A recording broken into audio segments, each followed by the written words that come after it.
राजकुमार की शादी एक बूढ़ी औरत से। एक विशाल और समृद्ध राज्य था, जहां ऊंचे महल, चमकते झरने और हरियाली से भरे बाग थे। उसी राज्य का इकलौता पुत्र था राजकुमार वीरप्रताप, सुंदर, साहसी और न्यायप्रिय। लेकिन राजकुमार के जीवन में एक खालीपन था। कई राजकुमारियां आईं, पर उसका मन किसी से नहीं जुड़ा। राजा को चिंता थी कि राजवंश आगे कैसे चलेगा। एक दिन दरबार में एक सिद्ध महर्षि आए। उन्होंने कहा, राजकुमार का भाग्य साधारण नहीं है। इसकी शादी किसी राजकुमारी से नहीं, बल्कि एक बूढ़ी औरत से होगी। वही उसके जीवन और राज्य का उद्धार करेगी। ये सुनकर पूरा दरबार सन्न रह गया। राजा क्रोधित हुए, लेकिन राजकुमार शांत रहा।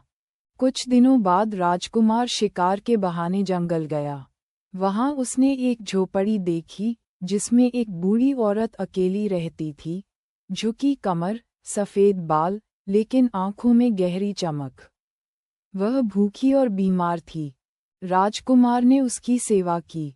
बूढ़ी औरत ने आशीर्वाद दिया, तू मेरा सम्मान करेगा, तो तेरा भाग्य बदलेगा। राजकुमार ने दरबार में जाकर सबको चौंका दिया। उसने कहा, मैं उसी बूढ़ी औरत से विवाह करूंगा। राज्य में हंसी उड़ने लगी, लोग विरोध करने लगे, लेकिन राजकुमार अपने निर्णय पर अडिग रहा। सादे ढंग से विवाह हुआ। विवाह के कुछ समय बाद राज्य में सूखा खत्म हो गया, फसलें लहलहाने लगीं और शत्रु राज्य हार गए।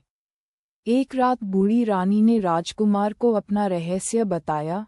वह एक श्रापित दिव्य स्त्री थी, जो सच्चे सम्मान से मुक्त हो सकती थी। तभी वह एक सुंदर और तेजस्वी रानी में बदल गई।